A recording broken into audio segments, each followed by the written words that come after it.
And our panel now is the geopolitics of mapping, migration, and travel, which sounds very exciting. And we have 4 wonderful speakers for you, one of whom will be presenting via Skype. There he is, he's all ready. But he'll be our second speaker. For our first speaker then, we have Wikanda Promkhuntong, who's been making waves in North Wales, of all places, at Aberystwyth University. And she's going to be presenting a paper called In Search of the Memory Hole, Cinephile Fan Tourism at Angkor Wat. Okay? Go for it, Tam.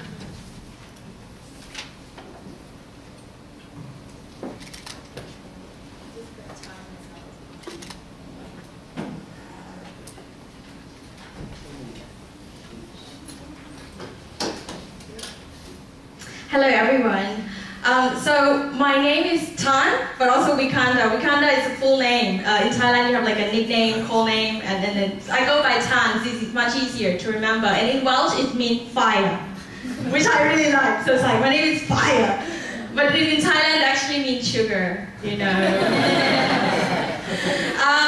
So the project today is a kind of an extension of my PhD. I found this material, but I couldn't really incorporate it in. So it's new to me. It's something I wanted to explore further.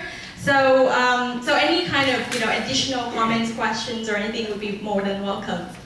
So I think a little bit of just a brief intro about that project will be quite useful in terms of explaining, or maybe kind of telling you the kind of approach I'm taking towards this subject of fan tourism. Or, which I will tease out this whole definition or share similarities and differences between cinephilia and fandom. So fan tourism and cinephile pilgrimage. So for the last 3.5 years, I've been writing about this I call it phenomenon of these contemporary East Asian auteurs and their reputations, looking at the ways in which kind of key figures from East Asia has been seen as a kind of brand name, auteur, label, or consecrated as auteur in a kind of international context. And I looked at 3 case studies through kind of archival and paratextual materials, the way auteur has been kind of almost as a process of knowledge construction through archival materials in kind of international market, through a material coming from film festival, the way film directors get funded, the way they get talked about, kind of early stage of filmmaking, the way distributions kind of create again different kind of promotional material about film directors, and also another I think neglected area in terms of in way fans actually contribute so much, or us as a fan and academic, or in fandom they call it aka fan, contributing to the knowledge construction and the becoming of director as auteur, particularly from marginalized or non-conglomerate directors who don't have that huge budget to actually promote themselves in the kind of international context. The paper today is actually kind of branching off from the last case study on Kawai, and looking at kind of auteur, kind of mutually beneficial relationship between auteur and audiences. And I'm particularly looking at kind of fan practice, the way they go into a particular film location that they saw in the film and they like it so much, and when they have an opportunity to go somewhere and they look for that very particular place, and maybe some of you have done, I have done, and then take photos or create some kind of memento, and then come back. But now in the digital world, in the kind of globalized sharing of knowledge, then it's become another way of constructing knowledge about authorship and how that cultural implication that come from that kind of practice. A particular case in point I will be referring to today is In the Mood for Love. I know Mary told me yesterday, are people still talking about this film? Sorry, yes. I am delighted that they are. Okay. Yeah, it came out 2000. Who here has not seen the film? Great, I don't have to talk about it. Okay, okay. Well, okay, just very, very briefly, it's about these kind of people who migrated from Shanghai in the 1960s, and they kind of gathered together, lived together in this community in Hong Kong. And these 2 people, they've also moved into the kind of same flat, and their neighbors and their spouses somehow got together and cheated on them. and decided not to be like those spouses, you know, with these kind of moral constraints of this kind of Chinese in a way, also Asian, this morality. They really suppress their obvious attraction to each other in that film, kind of talk about the experience. Southeast Asia is interesting in a way that it's featured in Wong Kar-wai film, not just this one, but his earlier works as well, as a kind of place to go to for character to travel to. And Tony Leong, he's a journalist, and then he moved to Singapore after Hong Kong to, in a way, kind of run away from this kind of not being able to be with someone that you like, but impossible to kind of be close together without having that kind of fulfilled relationship. So it's a cure for heartbreak and a kind of a venue to go. And it's interesting, it's relation to kind of what Adam was talking earlier, that connection between Hong Kong and Southeast Asia. I will be looking at very final sequence, which featured Angkor Wat. We see this actual live footage which Wong Kar-wai used of President Charles de Gaulle arriving in Cambodia. And he then makes speech later on. It was not in the film, but kind of a symbolic end, his visit to the colonial era.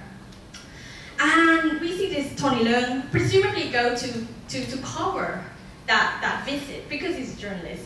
But then he also we see him walk into Angkor Wat and then whispering something into a hole on this wall. And it alludes to in his earlier conversation to a friend. He said, what would you do if you have a secret that you can't possibly tell anyone? You carve a hole into the tree and then, you know, keep, so that it can be kept forever. These kind of connections between Southeast Asia and Hong Kong has been discussed before in terms of textual relations. So Wong Kar-wai movie, this book just came out. Adam Nee also wrote a chapter on it. Lai Chi-kian wrote about how his film kind of reimagined this kind of Nanyang connection with Southeast Asia. And there is also another way of looking at it through contextual connection, which is what kind of Alan is looking at. And particularly like in The Mood for Love, the whole entire kind of 1960 Hong Kong was shot in Bangkok. So that already a kind of crossover production. And Angkor Wat was, in a way, an accidental film location. The Thai production manager suggested to put Wong Kar-wai, if you wanted somewhere very different, I can get you permission to shoot Angkor Wat in 48 hours. Wong Kar-wai is like, really? We have to really get to Cannes now, we have no time. And then well, yeah, possible. If you have the right connection, that is the kind of cross-border relationship that you have. But this kind of methods doesn't really talk about, if I want to look at fan connections, how would I address this kind of practice? So it's kind of like, how do I do this? I'm looking into how the fan tourism has been talked about.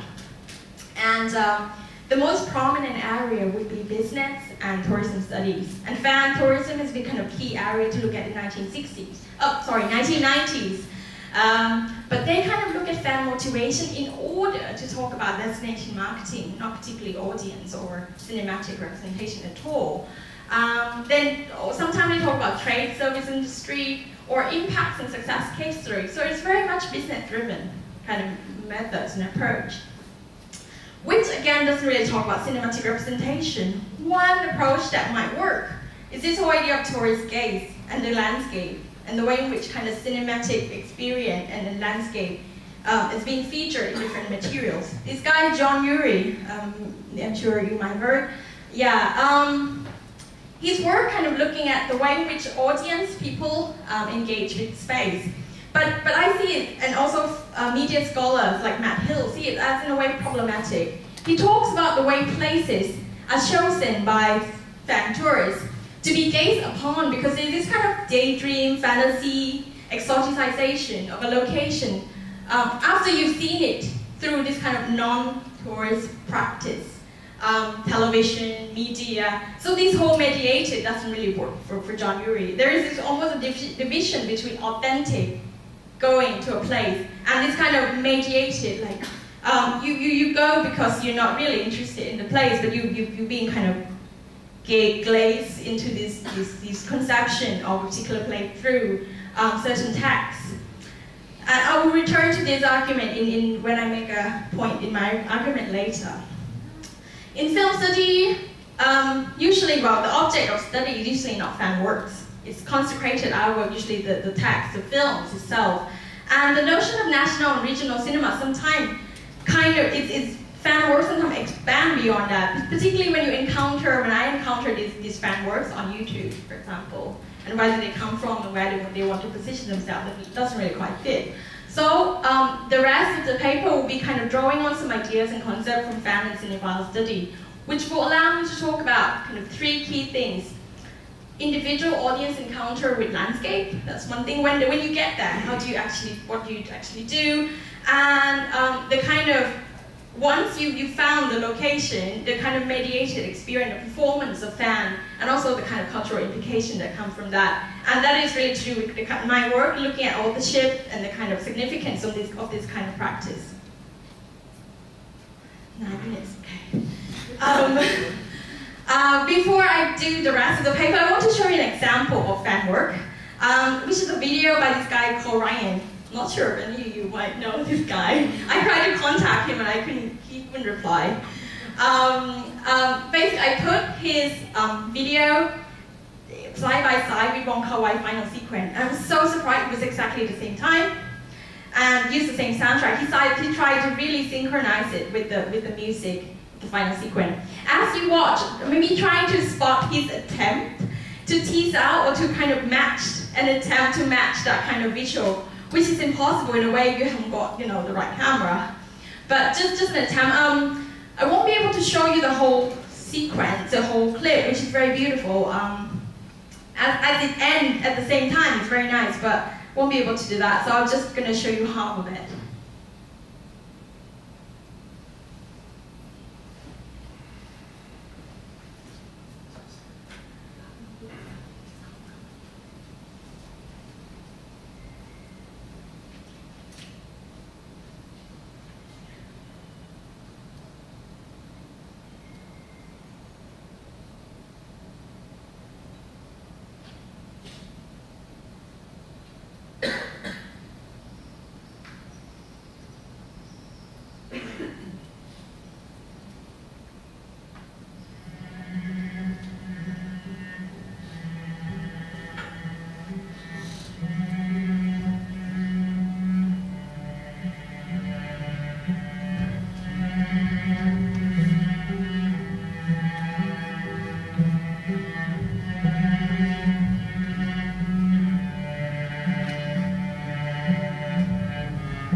To that contextual experience and the way we engage with this kind of YouTube or video, it has to be actually, as another presenter mentioned earlier, multimodal, layered of text. So Ryan noticed in his video blurb that the entire time, I got his quote here. The entire time I looked for that hole. I don't think I found the right one. It just made me realize how fabricated the whole scene was. Each shot was probably taken in a different part of Angkor Wat. Maybe toilet wasn't really whispering into a hole. So it's that kind of like, no, wait a minute, this is not there. And here the fans or cinephile who's truly invested in the diegetic space has a sense of realization of the constructed nature of the scene when entering the actual location. In the video, we also saw local dancers dressed up in costume, monks and other tourists walking around. These images constantly remind us that it's not at all fantasy. It's a real busy tourist location. There's a lot of people in there, not like in the film. So both Ryan and us, in a way, as audiences, are reminded that we are all outsiders who can't get into that mediated space, the reality of the text, or even the place, the long gone Angkor Empire.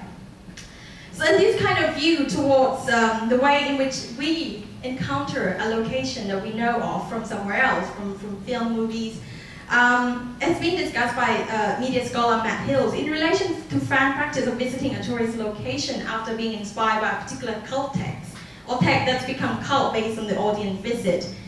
And I'd like to also add that we also usually have knowledge of more than one cinematic experience, Angkor Wat's been seen in so many other movies. So our encounter become, again, multimodal text. The hole on the wall at Angkor Wat is being compared to another fan on YouTube to the Mount of Truth in Italy featured in Roman Holiday. So that kind of like, yeah, encounter to a secret space with some kind of myth behind it. And this kind of cross-text citation further highlights fan conscious agency of encountering more than one text at a time. So the act of visiting and writing about the experience of particular encounter add to the cultural value of that location, quote-unquote cult. And such practice has been done, the cathedral, Canterbury, inspired by Chaucer tales. And in a way, fans kind of help create multi-layered cult destination in a kind of larger scale. It helped becoming a kind of adding to the knowledge of cult destination or cult geography, as Matt Hill termed it. Angkor Wat, ultimate cult destination. And in a way, we can't avoid, yes, that tourist gaze because we've seen it so many times. But then we're not at all lost in fantasy either. And if we are all kind of outsider, how do you deal with that? You're a fan. How do you deal with that kind of experience? And that leads to my second point, that we need to engage with our memory of the image and the actual location at the same time. And the reenactment of a film scene at the exact same spot is one of the ways to turn that public space into our own, in a way, personal momentum. Go there and do something with it, take a picture, do the way you do it. The act of performing for camera helps reach the moment of what Siegfried Krokau and then Douglas Cunningham used in relation to cinephile as psychophysical correspondences, that kind of encounter. And it's to do with the way camera works. Krokau talks about the way in which camera can capture unimportant details, things that we might miss in daily life, and that kind of trigger our memory. Krokau talks about the reality, how camera kind of can capture that reality, but actually Douglas Cunningham talked about in relation to cinephilia, how that camera triggers our memory of the past viewing, of that past viewing of the movie, and or personal memory of that object that the film evokes. Like you might have your own personal thing with that thing. Through these moments, in a way, cinema helps us metaphorically travel in search of ourselves.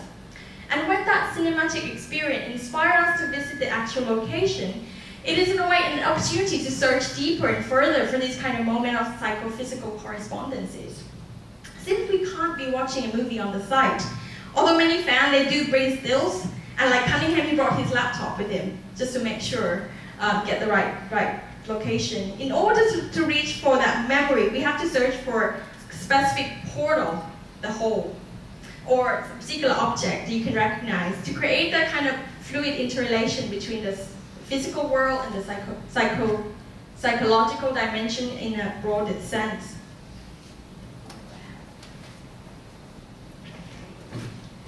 So in a way, that kind of engagement with the memory, the kind of memory of the place and the actual location, turn that actual location to become not just the destination, location of destination, but also a spiritual destination for cinephile experience. And to have found the exact location is to find that portal, to reach a kind of, in cinephile they call it cinephilic jouissance. And this is reflected in what I found in this whole YouTube kind of experience, sharing the overwhelming joy of having found the very hole, which this girl did. And she actually created a map. You can find it online. Obviously, Ryan didn't look for it. And she said, I know where exactly. It's kind of hidden further. It wasn't the main one.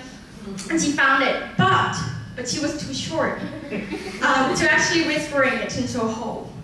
And Ryan also shared, I don't know why the frame rate is so bad. I uploaded so many different versions. Actually, it's so crap, right, my video. But I really wanted to make it like the Wong Kar-wai movie.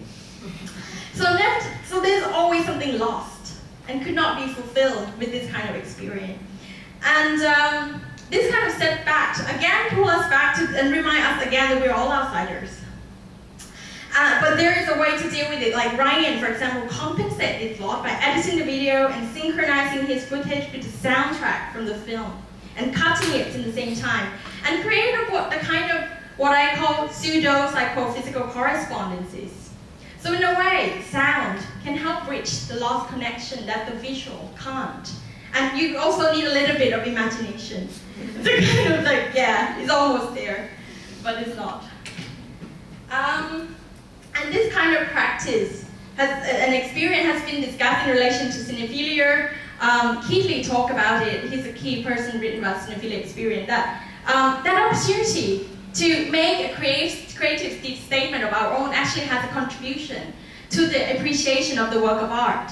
If not by anyone else and by yourself, the appreciation of that very work. And I would argue, this is my final point, that kind of, in this world now, the virtual wall of YouTube or Facebook or social media, that kind of experience can be shared and cherished for as long as the site exists.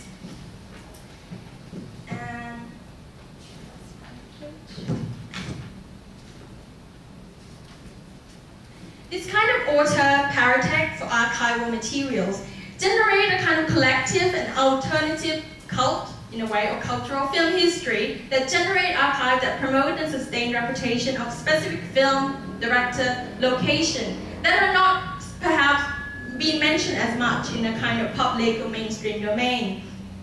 Through the lens, if we were to look at it through the lens of sociology of cultural production, Bourdieu type of analysis, you can see them as a kind of exchanges of different forms of capital, time, energy, economic capital. And I would also add, very important, I mentioned it in my thesis, the kind of emotional capital that helps sustain this kind of global author culture that allow us to appreciate and promote this particular kind of art form. And in the market, if we want to take it back to the market of fan tourism, the cultification of the site and the film and the director also encourage further cross-regional travel and trade among the imagined community of fans and cinephiles within and beyond Southeast Asia. Thank you.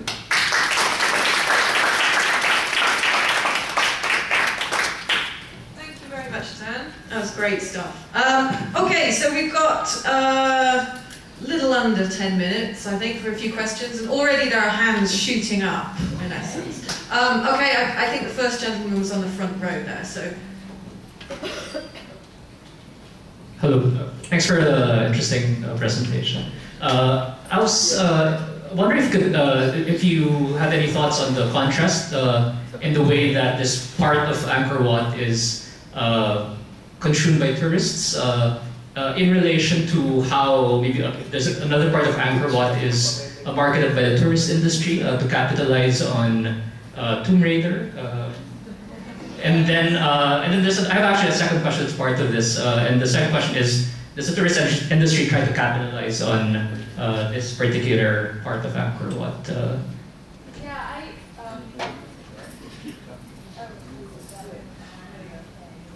Yeah, okay. Yeah, I agree that you can't separate the kind of cinephilic, which is always looking in and not engaging with the kind of market tourism.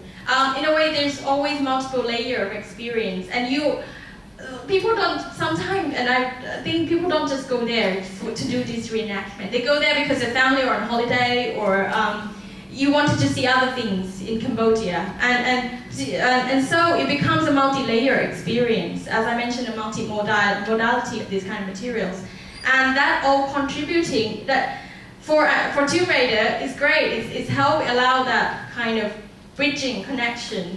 But they've already got huge, large budget. So I'm looking at a kind of maybe minor practice kind of maybe less known film that had really niche core fans that are doing this work. And but then it's interesting that the kind of material that got selected for this kind of cult experience always borderline between mass and cult, or a situation between art and cult.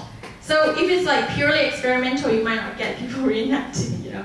So the positioning of Wong Kar-wai also as a film that you can create this kind of experience, he's, I would argue, at the very mass end of art house cinema or art cinema. So the kind of positioning, also the type of tech that would encourage this kind of cult practice is had to in relation to certain kind of commercial practice, popular culture.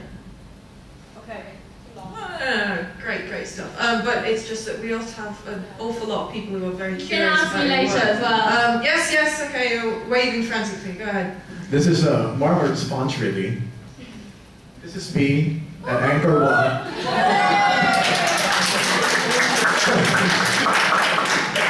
3 weeks ago, I was in Siem Reap, and I went to Angkor Wat for sunrise, and it's a dead season, so it was a quiet moment. So I was there, but I never considered myself a fan tourist. I considered myself a pilgrim. So that's even much, you know, crazy, more fanatical. Maybe you can climb out with an interview later. Right. But anyway, I just wanted to share that. For me, it's never really an either or, but a both and. I've always wanted to visit Angkor Wat. It's one of my dream destinations. It's a spiritual center for the Khmer civilization. But at the same time, In the Mood for Love has always been in the top 10 of my list. and for the experience of reenacting it, for me, it was also part of that pilgrimage. I can't define it. I'm glad you talked about it because maybe I should think more about what it means. But for me, I was just, I was jumping up and down that I was able to do this. And I was with a couple of friends, and one of them was an art director for advertising. So he really brought a serious camera with a tripod, and he brought a shirt that looks like Tony Leong's. And we actually wore this shirt. Isn't even mine. It's like a prop. And I told them that, you know what? I even whispered something. I actually whispered something, but I'm not going to share that to you. Thank you very much. This is turning into field work, I think, as well. Next, please. I know we have some. Yeah, I was handed the microphone, but thank you again for the enjoyable presentation. I think like we're all kind of guilty in engaging with like this sort of like fan practice. Like at the moment, I'm really enjoying the sightings of train spotting too in Edinburgh, you know. And I have gone up to like the Scott Monument as an homage to the Wachowski siblings, you know, in Cloud Atlas, right? So I think like we were all like guilty of doing that. So my question now is, have you started looking into maybe similarities or differences in terms of locations? Since you are looking at like seemingly Southeast Asian locations, what about what do you think about like the fan tours that are happening in different parts of the world, like the tours in Croatia and in New Zealand for Lord of the Rings fans and like Game of Thrones fans? Is there some connection, or is there like salient differences in what you are doing? I can give a very quick one because I'm aware of the time. In my MA dissertation, I did look at Thai fan at Notting Hill in relation to the Notting Hill and Douglas Richard Curtis. It's now such a cultural memory of Thai kind of cinephile experience in the 1990s, and people still now go to Notting Hill and trying to find that bookshop. Yeah. And actually London, they have a Notting Hill map, a movie map, and there's a kind of huge campaign. So I agree that you have to look at it in multi-layer, and I just choose to look at one angle, which is not the kind of trade and the marketing side, but I think it will be useful to incorporate different layers in which people engage with a particular space, and how everyone maybe benefits from it in a particular way, but they're also like maybe ecological or you know, the impact of it to a particular location, like the beach in Thailand, people have written about how that influence and impact of the actual environmental. So there's so many different layers definitely to explore in the future. Thank you. I think we've got time for one more, haven't we?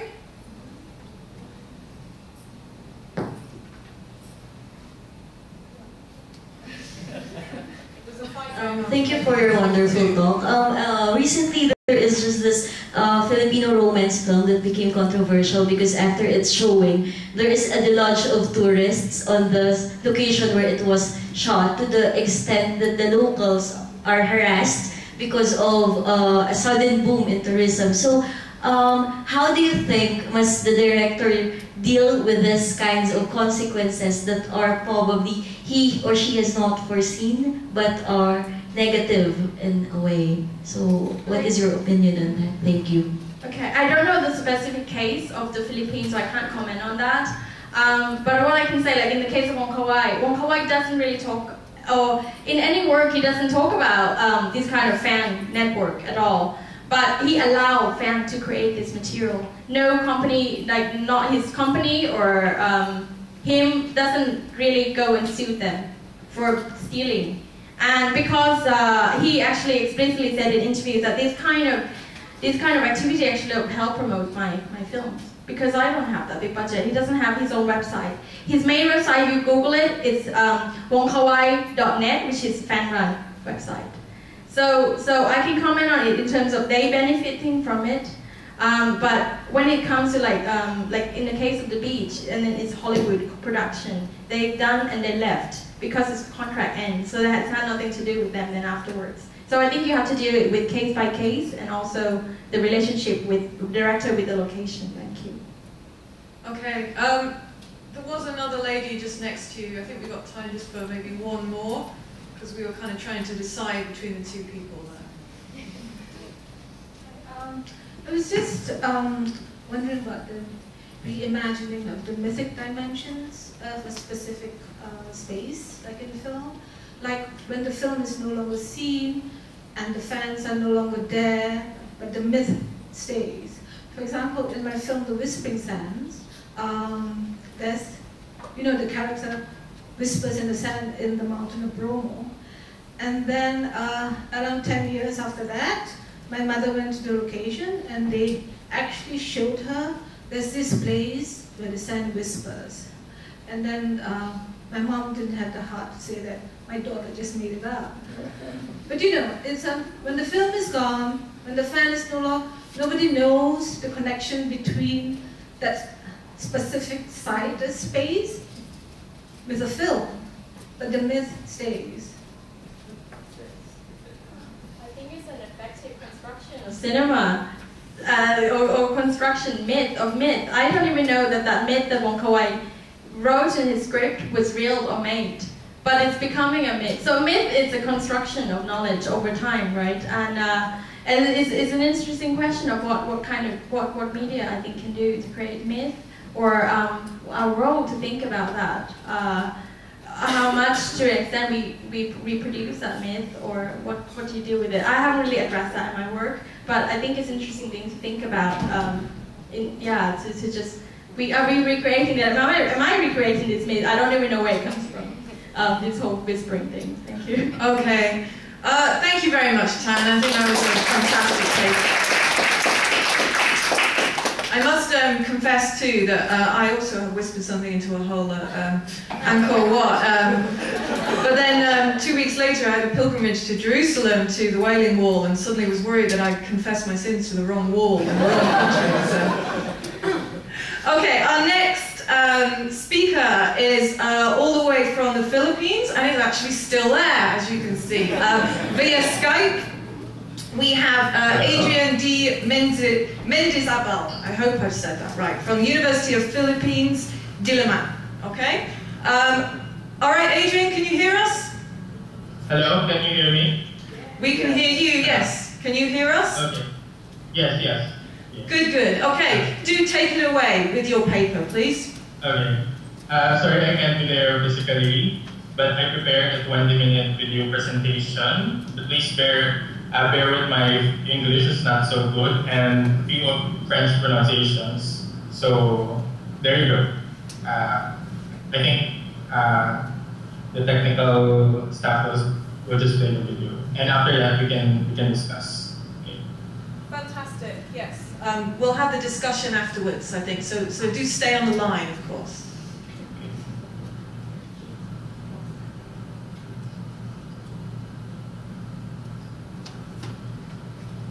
Of silence in two of Labies's films, Melancholy and Jeremias. We treat silence here not only as a concept of Diaz's audio design, but as a material condition of the image. Yet this predetermination of materialism also poses an epistemological difficulty, particularly because our object of analysis is digital. Let me make a disclosure. Since I intend to frame this analysis from a materialist perspective, it is important to note that the versions of Melancholia and Jeremias watched by the researcher are not theatrical. They are file versions of the films projected in a small computer within a domestic space. Non-theoretical versions of Melancholia comprises of an assembly of 3 separate digital files, each approximately 1.5 gigabytes in size, while Jeremias comprises an assembly of 10 files averaging to about 700 megabytes each. All files are contained in AVI format. The 2 films came from a digital transfer 6 years ago from a friend who regularly downloaded films from an online community called Calabarga, an exclusive torrent site for art films. To pursue this inquiry into the durative affect of DS's films, the researchers screened the 2 films in a small computer laptop with a 10-inch game monitor, a comparatively small projection compared to the 20-foot screens of cinema theaters in metropolitan Manila. POC players serve as a multimedia player for the films. As a freeware that accommodates perhaps all of the popular container formats of the digital film, VLC provided a codec for the digital compositing of audiovisual information. The audio of the film were transmitted to my ears via a regular pair of Sony 3.5mm earphones. Aside from this network of computational assemblage needed for the projection, the elements that populate my domestic space, the interior and exteriors of my apartment, with an open window and with a sound interference coming from my cats, my neighbor's telephone call, and other subsidiary and Filipino sounds local to a city neighborhood in Quezon City, Manila, also affects the conditions of projection and viewership of the film. Given these material elements involved in the research, there is temptation to imply that my approach to the study of African DS's film is a technological determinist one. Yet this is not the case. Most studies of the digital films of DS's tend to conflate distinct epistemologies for the theatrical and non-theatrical projections into a unified and undivided sensible subject. They often describe these digital films independent of projectional organization. However, I insist that each projectional assemblage, which do not primarily comprise of the projectional technologies alone, implies a different material contingencies of experience, a different sociality, a different affectivity, a different economy of time and space. This paper maintains a material condition that the spatio-temporal organization of DS's audiovisual image is not grounded in a universal representative plane of experience called the cinematic. Material forces of organization, particularly of the physical, social, technological, and affective kind, are always already incipient to the ontological constitution of filmic experience. In this case, there is no singular concept of time in DS's cinema. The vast difference of temporal economies between a theatrical screening and a laptop projection prove to be constitutive of these material differences of experience, in which case epistemological tools contingent to the moment of reading and to the moment of audiovisual inscription may be revisited, renegotiated, and requalified in relation to the forces of contingencies at work. This approach to DS's cinema affirms Gilles Deleuze's philosophy of the event. Deleuze's philosophy of the event is a genealogy of its own. After the publication of Deleuze's books, Different in Repetition and Logic of Sense, a wide area of research following the theoretical impulses of Deleuze's concept of the plane of eminence have emerged in recent years as alternative approaches to many disciplines. I would love to elaborate further on this topic and its relation to cinema, but since this presentation is not sufficient in discussing the history of Deleuzean eminent philosophy in other disciplines, I will instead focus on one branch of the study useful to our understanding of the durative complexity of DS's films. This would be Ryan Masomi's notion of intensity of affect. In his book Parables for the Virtual, Masomi notes that the relational complexity of image reception is at least bi-level. The primacy of the affective is marked by a gap between content and affect. Content indexes the image to conventional meanings in an intersubjective and social-linguistic context, fixing the determinate qualities of the image, whereas the strength of duration, or in Masumi's word intensity, is not straightforwardly connected with the image's content. Masumi's bi-level relation of content and effect, which she later rewrote as qualification and intensity, respectively, can be a jump-off point for a materialist approach to the cinematic event. Masumi distinguishes content and effect from affect as something autonomous from each other, yet relational of their functioning. Content or qualification works with expectation and adaptation of continuity of the habitual and sensory mechanism. A narrative, a performance, a culturally specific indexing element, which oftentimes following a linear pathway. Whereas affect or intensity, which he later renamed as affect, is organized at the level of purely autonomic reactions, often non-linear, non-narrative, delocalized, spreading over a generalized body of surface. For Masumi, intensity is not yet activity, because it is filled with motion that resonates and vibrates, but does so without completion and closure, as would a narrative do. If content and qualification signifies the image, intensity or affect signifies. Affect is non-linguistic, yet it is deployed alongside the expectational content of the image as a means to amplify and/or diminish the intensity of a signifying system. It heightens the image's content by manipulating its signifying intensity. The social-linguistic meaning derived from indexical content of the images fixes the image's signification. If the image only relies on the self-evidentiary content without an affective dimension, transference, communication, audiovisual dissemination would be unaffecting and uninteresting. Affective dimension operates by opening the image to other possibilities of meaning and other points of view. We take off from Masumi's notion of the primacy of affect. In taking into account the affective dimension of silence in the two films of Lampias, and its relation to the geography of regional spaces, the study takes interest on the opening sequence of the films. The opening scene inaugurates the geography and the perceptual system from which the narrative takes ground. By focusing on the first 10 shots of the film, the project specifically aims to achieve the following. First, to characterize the durative effect of silence in both films. Second, to provisionally establish the relation between this affect of silence and the formation of the micropolitical signifying system for regional and subaltern minoritarian spaces. Third, to establish the relation of this affect of silence to the open image, the film philosophical concept I associate with Lampias' cinema. The study engages with and beyond Masumi's bi-level constitution of the primacy of affect.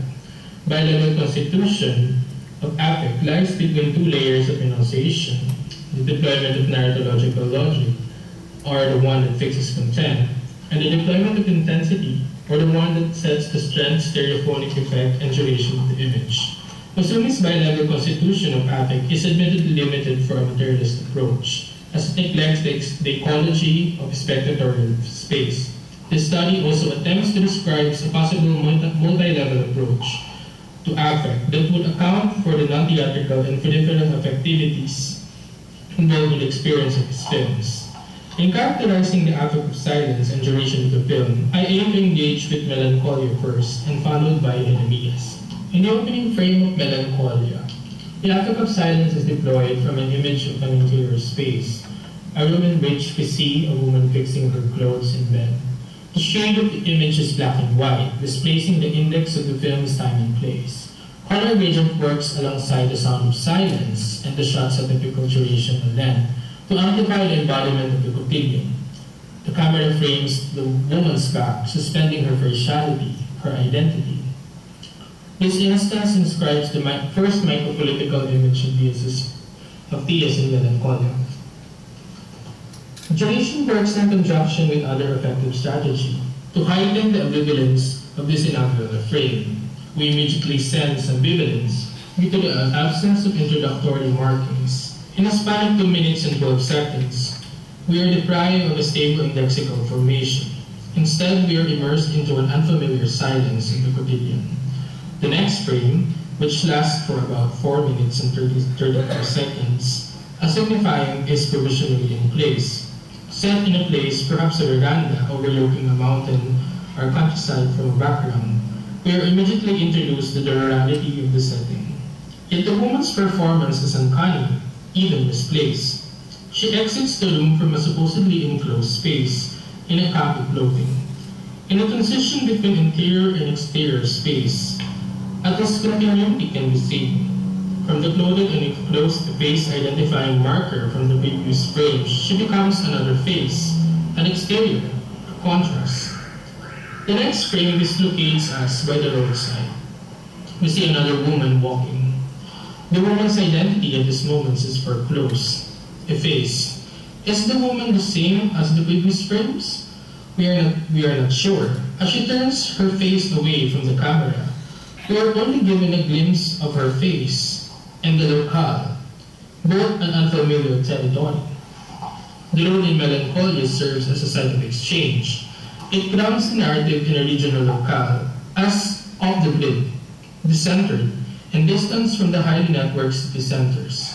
The noise from the handheld camera decentralizes the habitual perception of the place, introducing an effective contingency. In the next few frames, other filmic characters without origin march through the landscape as figures of displacement, as specters, unassimilable to the index of the place. The effect of silence intensifies the unfamiliar and fragmented inaugural world of the film, but also provides the grounding of the place.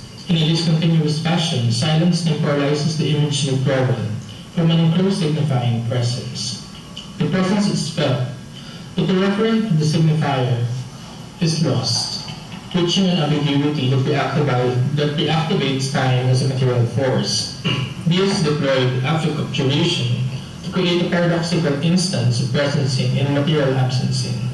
In Melancholia, the material force binds the long duration with the stereophonic effects of silence to dissimulate the stable formation of the metaphorical, narratological, and the geographic continuity. If in Melancholia, the effective dimension of long duration and silence disrupts the formation of the metaphorical, narratological, and geographic continuity in Jeremias, the affect is deployed as a continuous force of the earth, a geographic and geophysical continuity. In Jeremias, the road is treated both as a geographic index, which inscribes the insularity of regional spaces, and a geophysical force, which inscribes the non-human geological space that shapes the spatial distribution of this performance.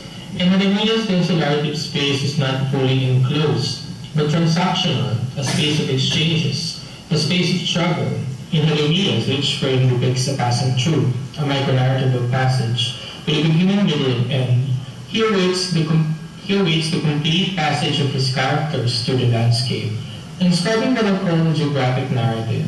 The stillness and effective distance of the camera from the subject distills the image within a stereophonic silence. Silence adds spatial depth and complexity, from which a geophysical force emerges. Sound at this point functions as a temporal affect alongside the durational length of the frame.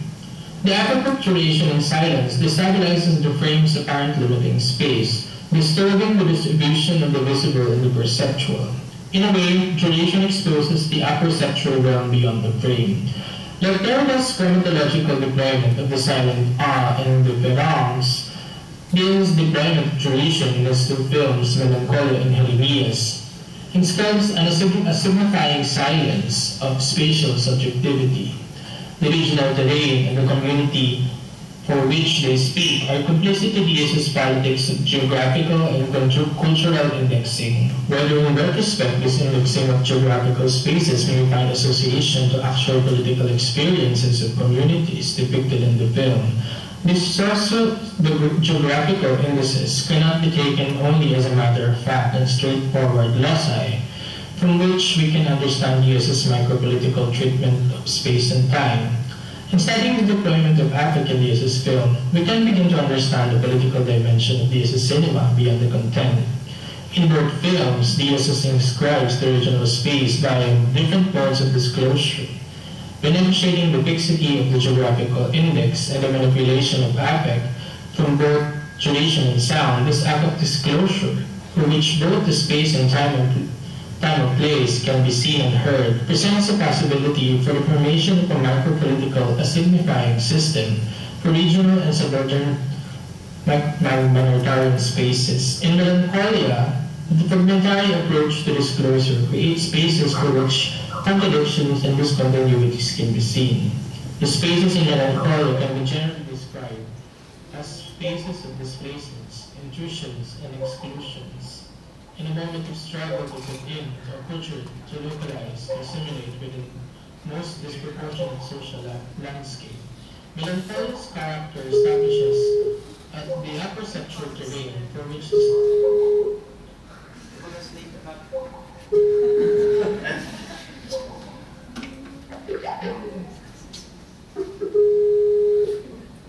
Let's keep going with the video. You'll try and get him back later.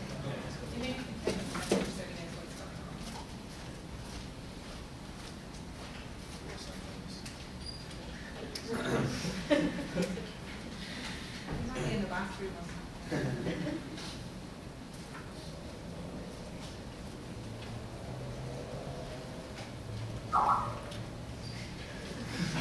the doctrine in the minoritarian struggle to speak in silence through their gestures and body displacements in space. In a similar way, the regional space in Hellenias constitutes a site for micropolitical conflict that also doubles as a struggle with the geophysical force. Disclosure in Hellenias follows a geographical continuity.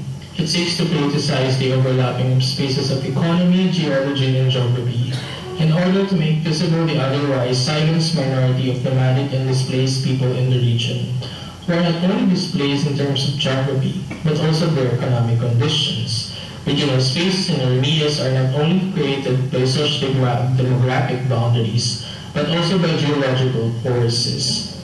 The geological marker alongside the effective development of long take and stereophonic sound presents a model-like encounter of time and space. In this final part, let me briefly present the notion of the open image. The open image goes beyond Basuni's bi-level abstraction of affect and content. The open image is a materialist concept that accounts for the factors of temporality outside screen environment. I made mention in my introduction of the many ways by which non-theatrical and theatrical space beyond the screen, including the algorithms that organize the digital composting of visual and audiovisual information of the films, can generate interferences that affects the temporality of the screen. Because of the challenge of these films to viewership, his films have provided an instant by which we can theorize cinematic time beyond the screen.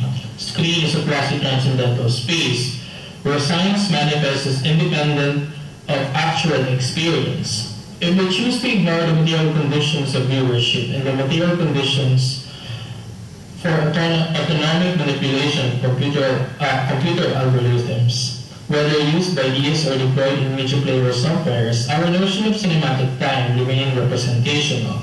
A materialist approach to this cinema involves an analysis of the relations that governs first the micromateriality of experience at the level of algorithmic organization, second, the bi-level constitution of the primacy of affect and content at the level of the screen, and third, the macromateriality of experience at the level of distribution and projection of the screen media in its immediate network of market and institutional spaces. The open image stands as a provisionally inscribed concept that accounts for the antigenesis of the image beyond the screen. It opens the notion that beyond the material forces at work on the screen, be it science, content, or affect, which we can summarily call as the intervisual realm of the cinema, the extravisual realm also constitute our notions of time and space in cinema. Hence, cinematic events are not in any way limited only to the screen, but it is ordered, organized, or negotiated by various material economies, relations, and conditions that are contingent or incipient to the screen itself. Open image stands as an extravisual image, composed of various temporalities. The open, as Basuni once said, can be described as a multiplex. To recap, my analysis on the effective dimension of silence in Diaz's cinema is based on Mussolini's bi-level constitution of the primacy of affect. I teased out several characteristics of the affects of silence and duration, and attempted to relate them with the creation of a signifying system for regional minoritarian spaces. And finally, while the bi-level analysis can be limiting, the extravisual concept of the open image attempts to provide us a materialist approach for studying the extralogical temporality of Diaz's cinema. That would be all. Thank you.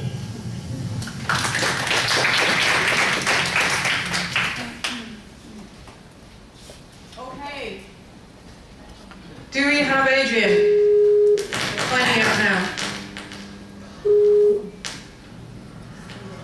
Hello, Adrian. Can you hear us? Hello. Yes, I can hear you. Okay, I want you to hear the round of applause you just got from your presentation. There you go. I think those images were so beautiful, I went into a kind of trance when I was watching that, I think. Okay, we have a couple of minutes then for questions after that very beautiful presentation, and immediately a hand has gone up, so do let us know that you can kind of hear everything okay, all right? Hi Adrian, this is Misha Nisimov. We miss you here in Kuala Lumpur. Hi Misha. I had a question. Your focus was on the silence and duration, on the signifying capacity of the image in those two films. Can you comment a little bit about your thoughts on color as, you know, as in Norte? I know it's not part of your paper here, but some of your feelings about color in relation to silence and duration, or in terms of the signifying capacity of the image. Well, I actually touched a little bit about color and how it displaces sort of the time and place of Diaz's films, because most of Diaz's digital films are colored in black and white, and I think the only colored film he has that is digital is Norte Hanggang Kasaysayan or Norte at the End of History. Well, I haven't really touched deeply on the issue of color, but my point on color is that it sort of adds to the effective displacement of the indexing. I talk about the indexing of a place, and the colors the indexing extrapolates that, so it creates another layer or another temporality. So you see how these films are sort of multi-temporal in a way, because there's this notion of the shot, which is long, and he also frames in a very quotidian way. And also add to that is the color and also the silence. So it's like a multi-layer. It's a multi-layer experience, like what the previous speaker said. So that's my thing. So it's another layer to that distancing or displacement in the index of the film. Another question or? Okay, thank you. Yes, do we have another question for Adrian? Oh, we have two. Do you have the gentleman at the front first?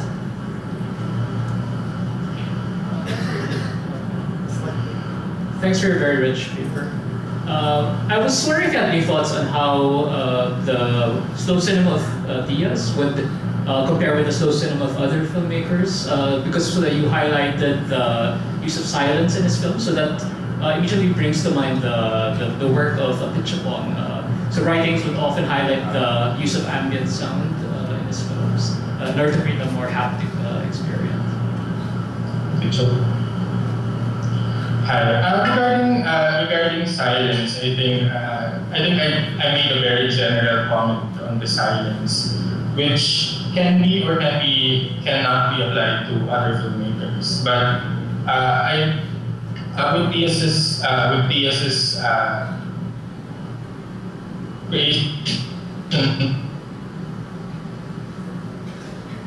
creation,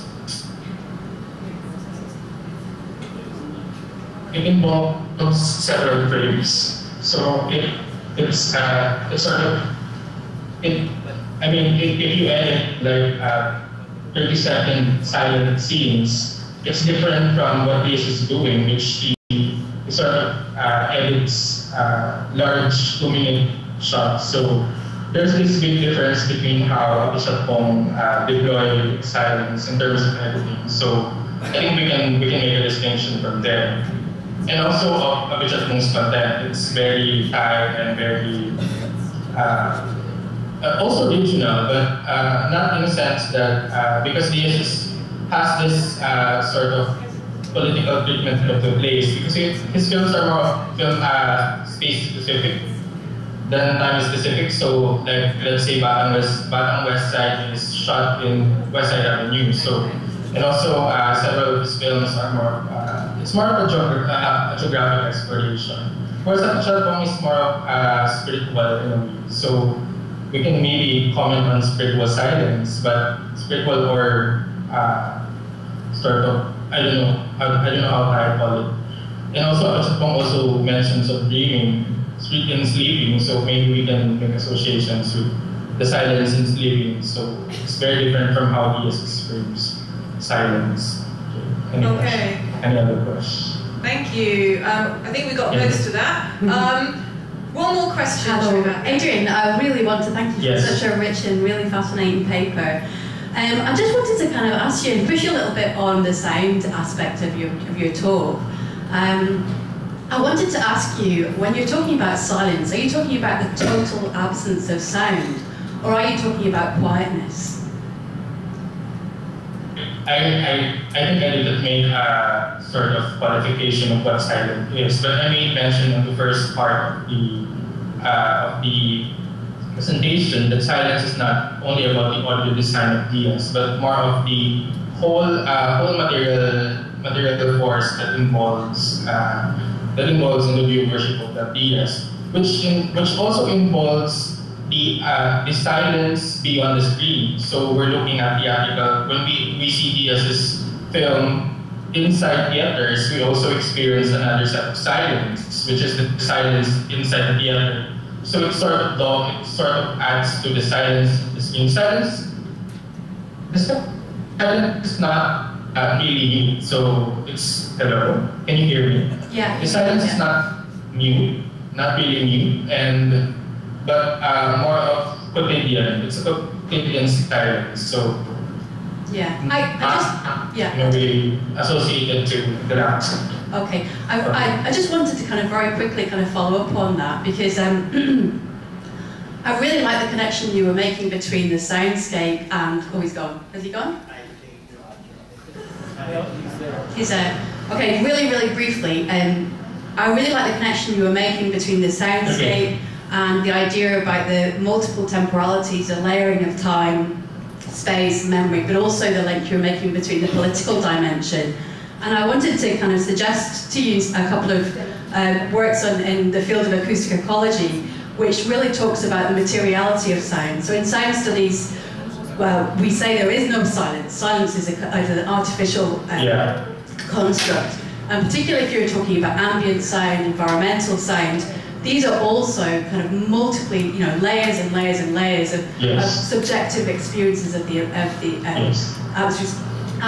environment. So I just wondered if that's something you're kind of looking at exploring more, because there's a huge amount of literature in that I think you might find really useful. Yes,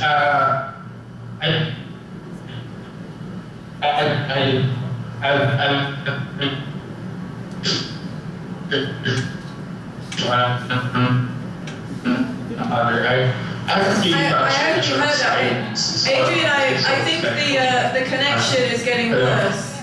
So I think we might have to call it a day, unfortunately. Because I think we're also running over time as well, and I think the connection is starting to deteriorate. So thank you very much for being with us as much as possible here today. We'll turn your microphone off, but do stay on if you can to listen to the other presentations as well, all right? Thank you very much. Okay, so without further ado, let's move along. Now we have Jasmine Trice from the University of California, Los Angeles. That's a long way to travel, so thank you very much for being here today. And she will be presenting a paper called Mapping the Crisis Melodrama, Brilliant Mendoza's Foster Child and Eric Matty's On the Job. Thank you very much. Thank you.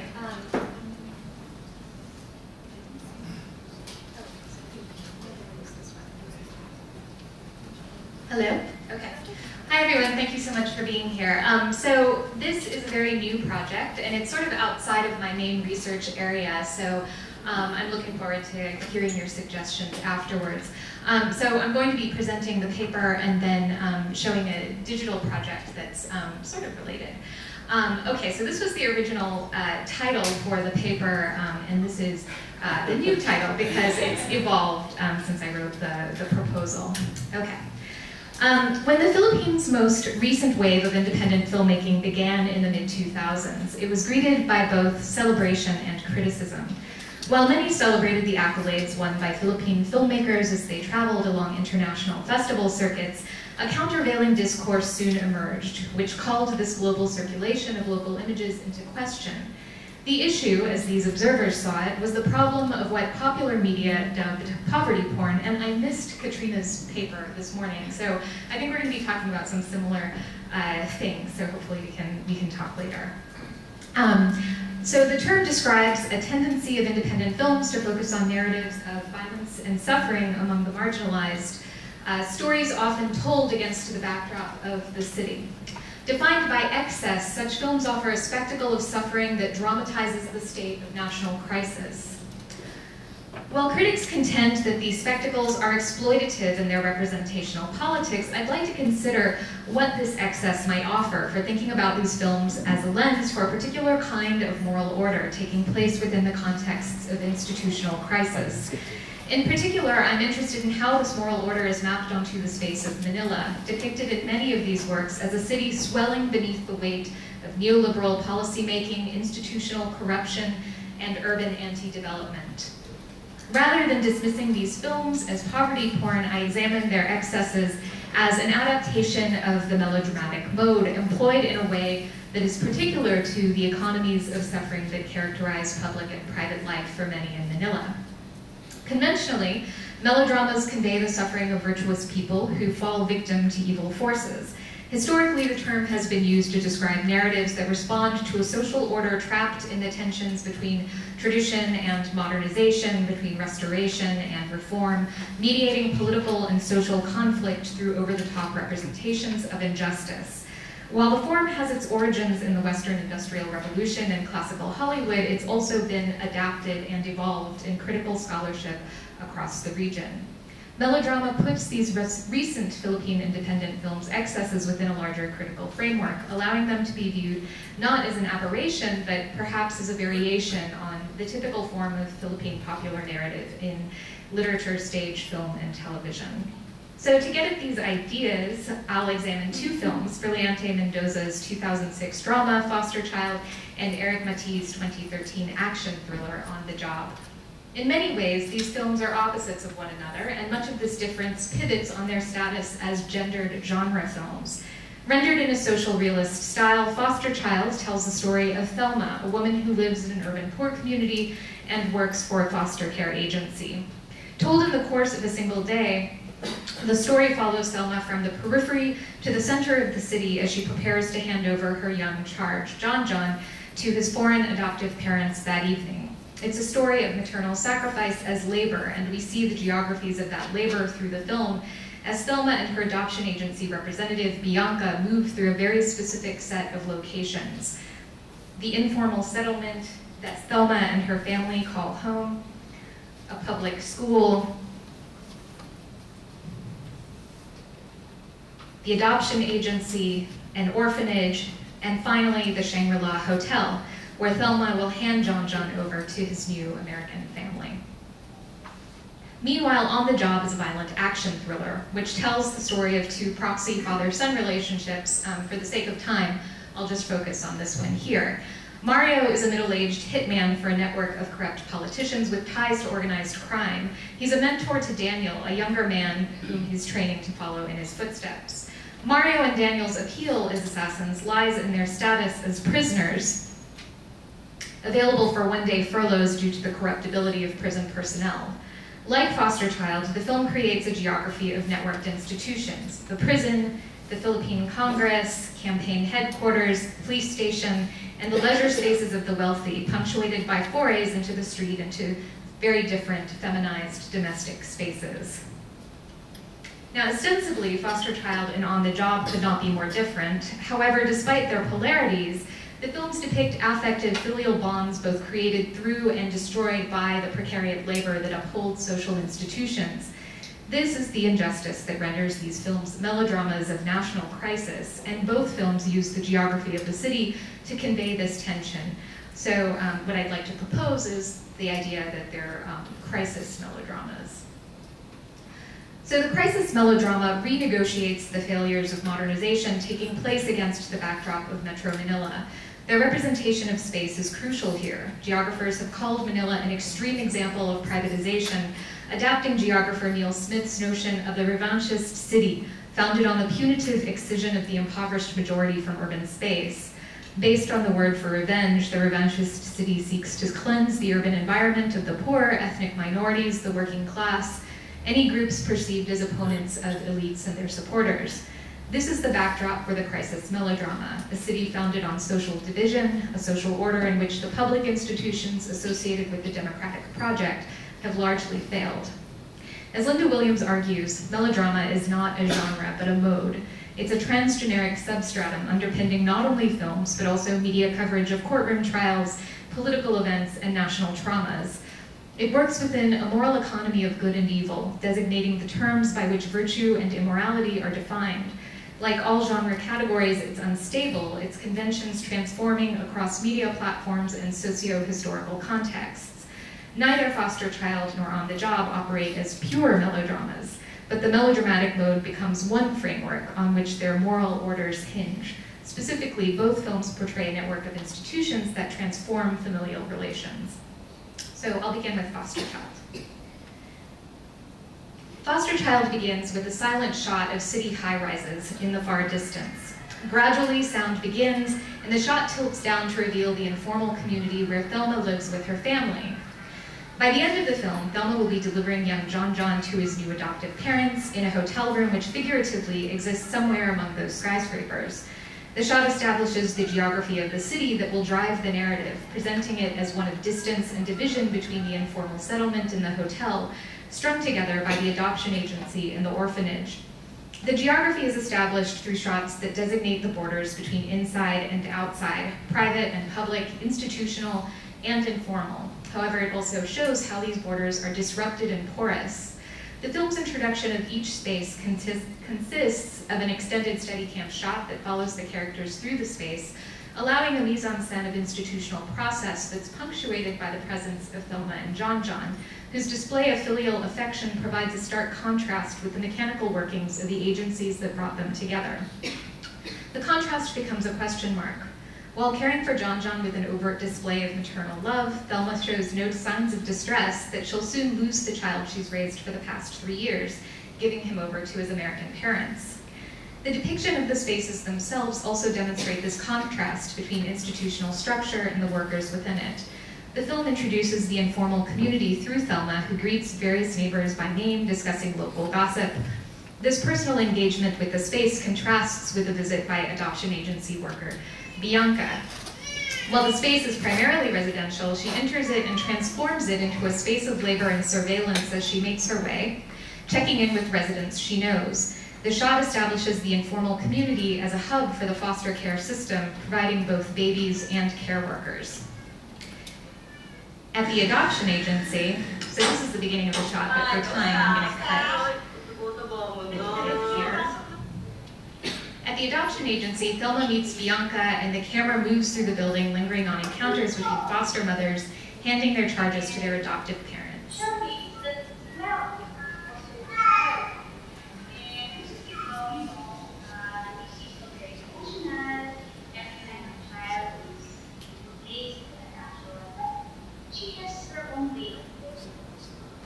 Every time the child is used Trice, she will ask for another child. So let us hear from Trice.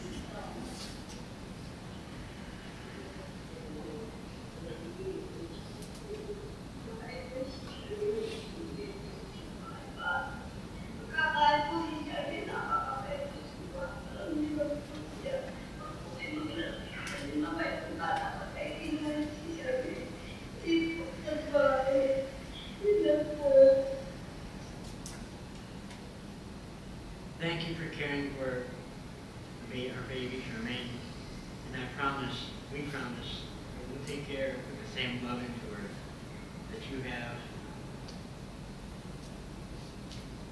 This display of emotion contrasts with the documentation of institutional process. Desks filled with paperwork, a line of foster mothers with babies, an interview with a wealthy potential adoptive parent petting her small dog.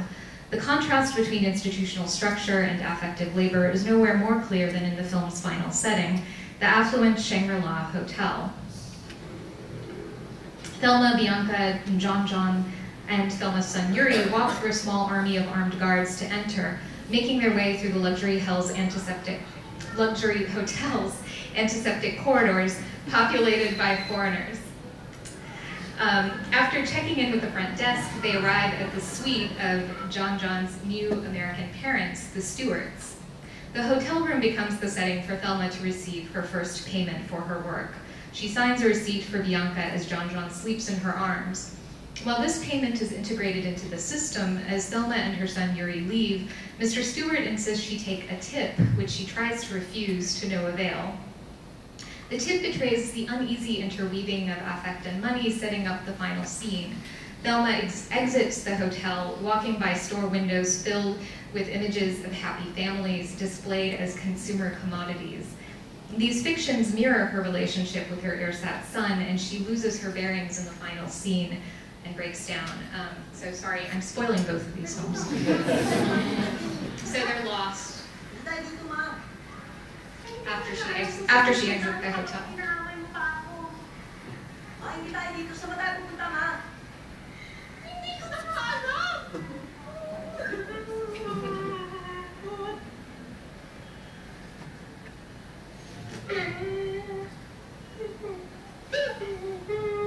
The moral order the film depicts is one in which emotional realities are portrayed by the systems put in place to deal with social crisis. Such systems deny the affective bonds formed between children displaced by poverty and the women paid to care for them. In Foster Child, the movement through the city and through institutional spaces becomes symptoms of repressed emotion, a typical mode in melodrama. As Jeffrey Noel Smith argues, mise-en-scène siphons off excess, signaling the unexpressed emotion that the action can't accommodate. Mise-en-scène doesn't heighten the emotionality of action, but substitutes for it within narratives that can't contain it. Foster Child's mise-en-scène is a revanchist city divided between periphery and center, poverty and wealth. It's telling that the moment when Thelma's emotion spills over is the moment when she's also spatially disoriented. She's lost in the affluent commercial center, and the mise-en-scène can no longer contain the trauma of severed familial ties. Like Foster Child, On the Job portrays the affective bonds between workers caught in an institutional system that denies their humanity. In both films, the dehumanization of the system contrasts with the filial bonds that form among those who do the work. On the Job's mise-en-scène of institutional process creates a geography of bureaucratic corruption, working across the Congress, the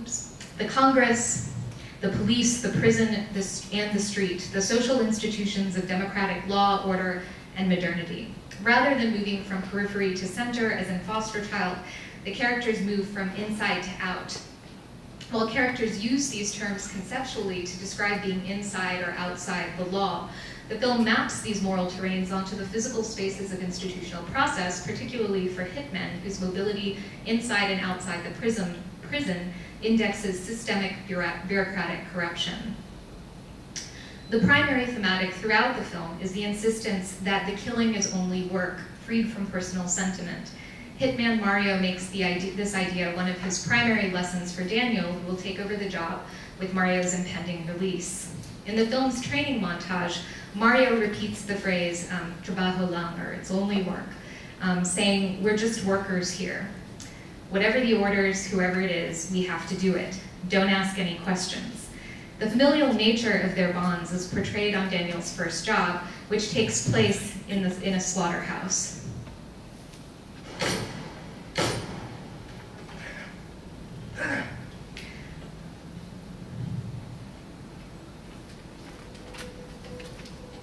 So that's his first contract killing job where he's in charge, and then if I wanted to be really psychoanalytic, I could say he's going through this architectonic birth canal and he's being reborn.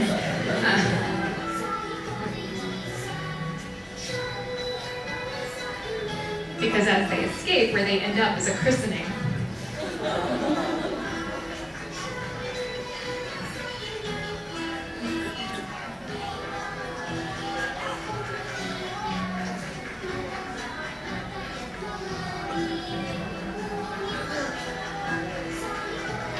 So Daniel has been newly christened into the world of contract killing. While Mario reiterates the status of the job as just work, the background links Daniel's initiation to other kinds of ritual. Like Foster Child, the film's narrative follows a structure of emotional suppression, which then spills over into the film's final sequence. When Daniel tells Mario that he wants to start a family with his girlfriend outside the prison, Mario warns him that prison is no place to start a family. Their conversation then complicates this sentiment, referring to the affective bonds that are formed between mentor and student, who by this point have really become a family for one another.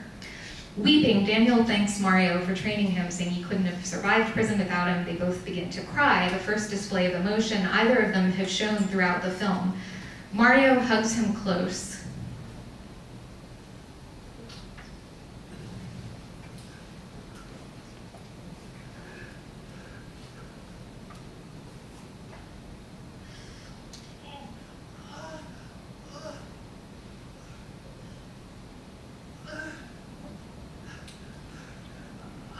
He then stabs him with a screwdriver, sobbing as Daniel dies in his arms.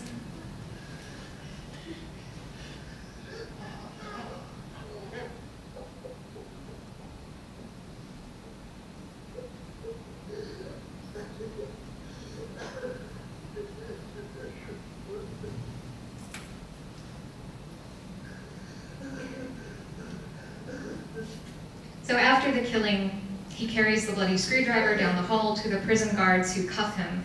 Ensconced inside the contract killing system once more, Mario goes on to murder his wife's lover in the film's grisly final scene, shooting him as she wails. As in Foster Child, On the Job's moral order denies the characters' insistence that their work is nothing personal. Both films' narratives are predicated on a trajectory of emotional withholding which spills over when they register the truths of the institutions that employ them. The foster care system and the prison system are both structured around human beings seen as excess within modern society, foundlings, felons. The heart of these films' portrayals of suffering is the characters' persistent humanity within these systems, signaled through their cultivation of filial ties. They labor for money, but that labor remains personal, never just work, despite their dutiful suppression of emotional bonds. In some ways, these stories could be told anywhere, and indeed, On the Job is scheduled for an American remake. However, an important part of what makes them, when I'm sort of proposing as crisis melodramas, is the mise-en-scène, the revanchist city that provides the mise-en-scène, creating a geography of institutional failure and corruption. The crisis melodrama represents historical experience as a conflict between the ethical system of kinship and the failing institutional structures of modernity taking place in a divided city. The film's representational excesses may function as a kind of excess or porn, but also viewed within the context of melodrama, they can work as records of national trauma as well. Thanks.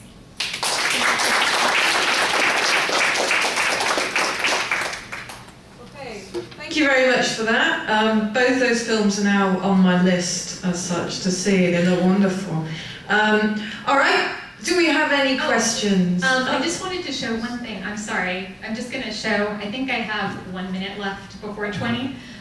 So if you want to see the clips, I've been working on a digital project because I am a film studies scholar working in the US on Philippine cinema, which means when I talk to my colleagues about what I do, they sort of look at me with blank stares.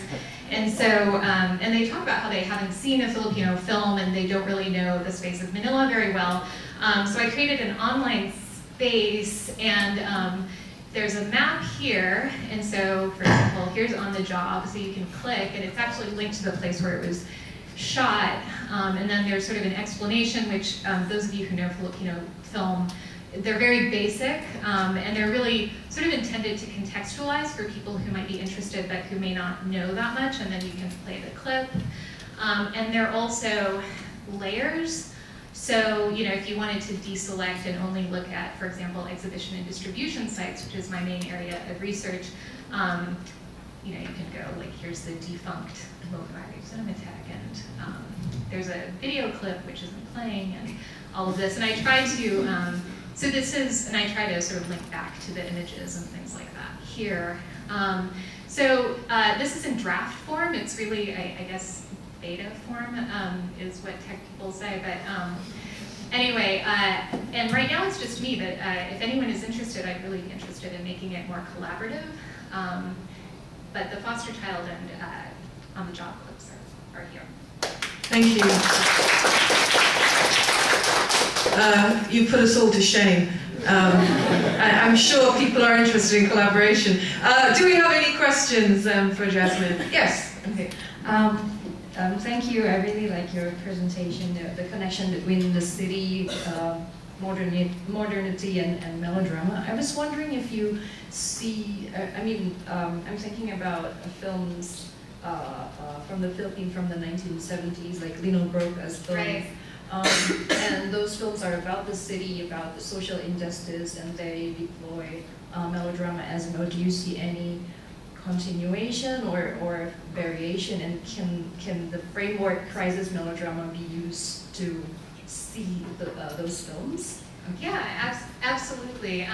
So when I was teaching a class last year, some of you may know, and I'm going to mispronounce his name, but I think it's Vimal Disanayake, who's a Sri Lankan scholar based in Hawaii, and so he has this anthology, Melodrama and Asian Cinema, so I sort of used his introduction to that alongside Manila and the Claws of Neon, and you know, talked about the ways that, you know, some of the critical frameworks in melodrama can be sort of expanded to account for films from the region. So definitely.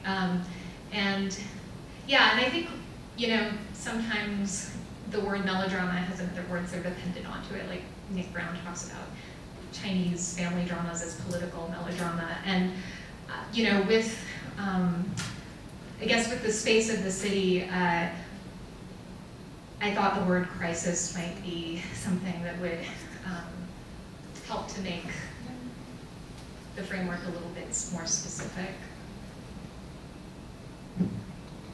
Okay, next. Right. Thanks very much for that presentation, and congratulations on the website. I can imagine how much effort has gone into you know, doing something like that. I just want to pick up on something you said earlier about the about poverty porn, and I think you were saying that these films don't quite reflect that poverty porn, and did I get you right? Well, I think poverty porn is one way to look at them, and certainly Foster Child actually has been sort of directly parodied as poverty porn in another film that's sort of critiquing that mode of representation. So you're suggesting a possible exception in these cases? Well, actually, no. I would say that, so this is, as I mentioned, a very new sort of project, so I haven't really developed the critical framework that much, but I was kind of interested in the way that, you know, Linda Williams, when she writes about body genres, she talks about porn and melodrama and horror as all a part of the same kind of genre that sort of elicits this affective response in viewers. And so I was thinking, you know, with all the discourse on poverty porn, maybe there's a way that they're also functioning as melodramas as well.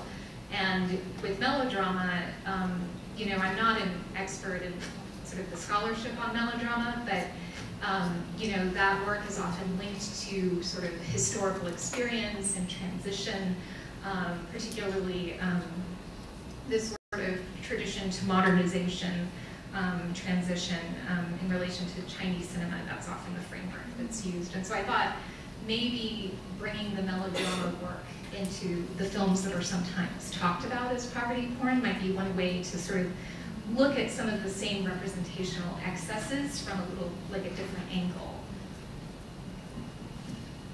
Yep, nice. Yeah, thank you for a very enlightening presentation, and one that had very seamless integration of your technical skills, and I would like to learn from that for my own usage. But regarding the crisis melodrama, I was wondering to what degree that classification is tied into, it kind of dovetails with the question earlier, but to what degree it relies on the, not on the cityscape, but on, and the kind of institutions of the city, but on the familial representations and the kinship bonds that are presented. Because a Mendoza film that I'm familiar with is Monoro, the teacher, about the Aita community in the North Pinatubo, which is very much a documentary realist. But if you were going to look at that as crisis melodrama, it's through the family and the search for the grandfather, right? And so the question, you know, and then the institution of the state, kind of the literacy campaign and voting is part of that, which could be somehow correlated to the foster care or to the prison system that you're discussing. So I'm wondering to what degree that this, you know, is this simply an urban phenomenon or larger than that in terms of the kind of class issues that you're dealing with in representing the crisis melodrama? I guess, you know, at this point I'm not really sure, but yeah, I would have to think about the degree to which it was useful to make the, you know, crisis melodrama, if it turns out to be a useful framework to develop, the degree to which it's useful to make it specifically about the geography of the city versus the rural. But I'd have to think about that more, so I'd be, if you have any ideas, I would love to hear them. Yeah. Yeah, I think we have time for one more question. Just a comment. Thank you, Jasmine, for that presentation. So I'm also working on the same films. So just a comment on some of the things that were said. To Brian, yeah, it's actually very interesting that with digital technology, it's not really just urban anymore. Right? So in the last half of the 2000s, we've seen a lot of these rural spaces previously unseen in the movie screen. And I'd say that the difference in landscape would be key to understanding these, rather than just the genre, right? So the same set of styles, for example, the long take, lingering handheld shots, used in the urban setting and the rural setting will yield very different results. As for example, Monoro is a good example vis-a-vis foster child. These will be two different things. And also, if we look at the urban landscape as having a tradition already, as Intan has mentioned, Broca was already making these urban films, whereas the rural landscape will not have so much of this tradition. Most of it are generally romanticized, pastoralized versions in the past of that pure Philippines, whereas now it's quite realist also in the rural setting. So if you compare, and it's interesting that you use the term crisis melodrama, right? Because when you mentioned the relationship of money and affect, in fact, the aesthetics of this kind of realism has to do precisely with that crisis, right? Its political economy has to do with having to shoot with cheap digital camera, guerrilla style, etc. So even the political economy is determined by this relationship between affect and money. And it's interesting also that you use the term melodrama because in the Philippines, I'm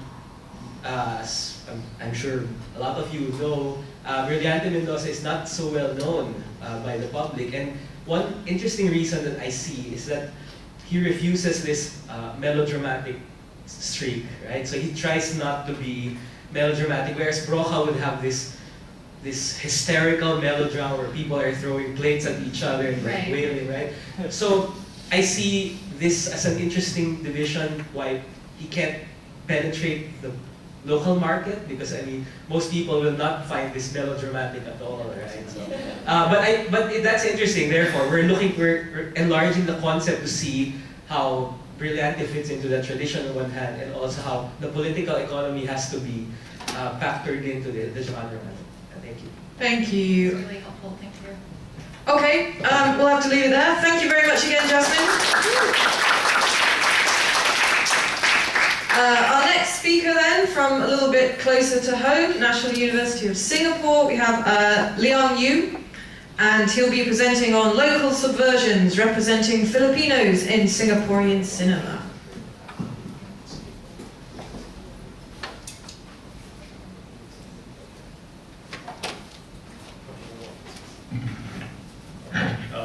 Can you hear me?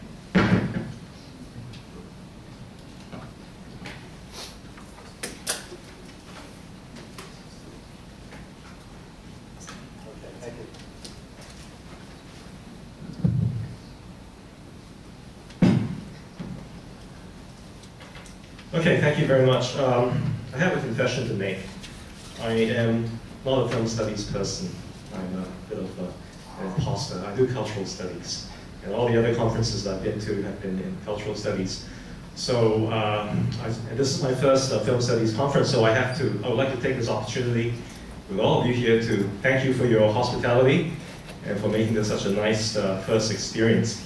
And the reason why, I was just thinking about why I'm saying these things, is because I have this anxiety of feeling like being as a stranger, like a stranger, entering a place that is a bit unknown, unfamiliar.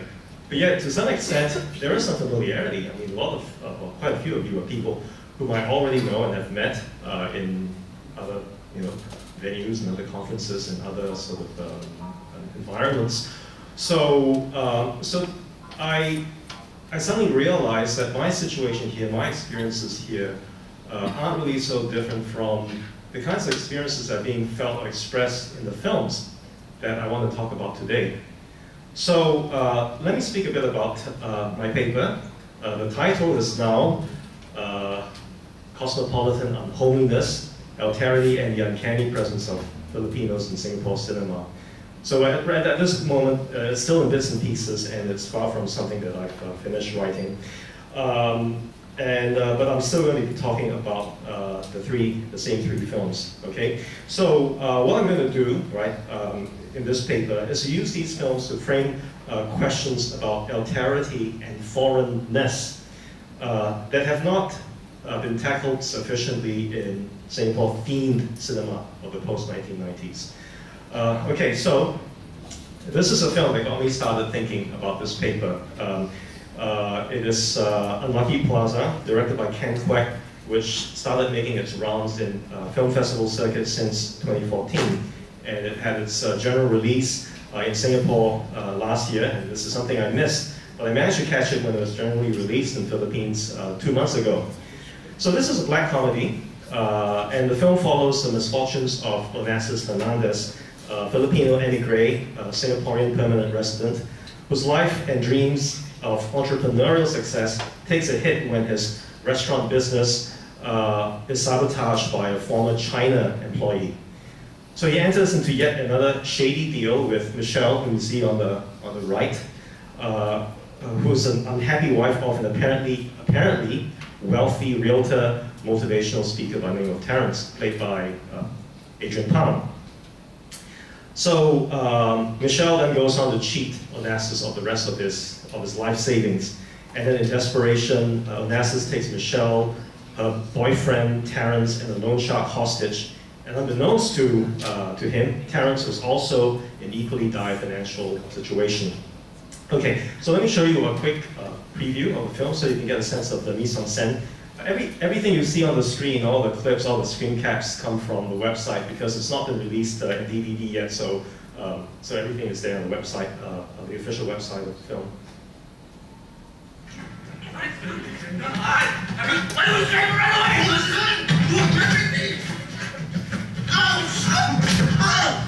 No! You don't!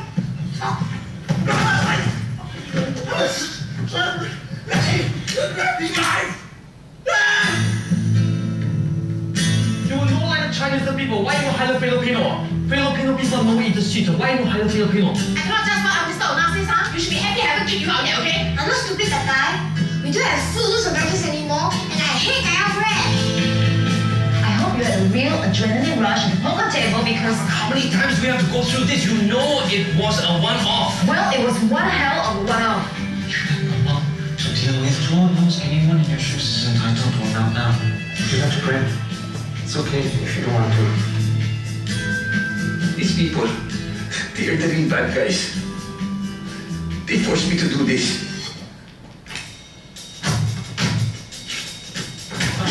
Everybody, stay calm. He has a gun. Nobody panic. He has a gun. He has a gun? You have a gun? What kind of ordinary guy has a gun? This is enough! He said he has a gun.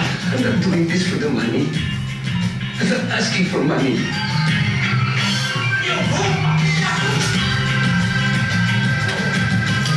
Oh my God, leave them all back!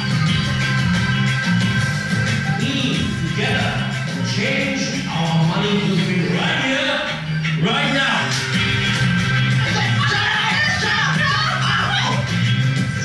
Fucking liars! Fucking liars!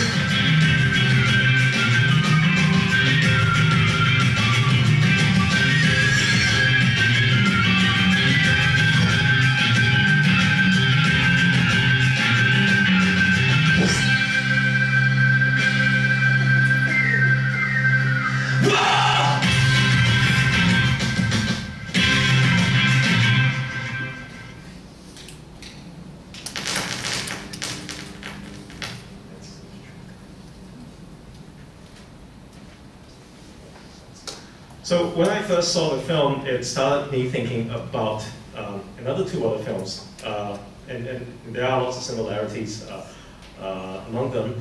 And these other two films are The Maid,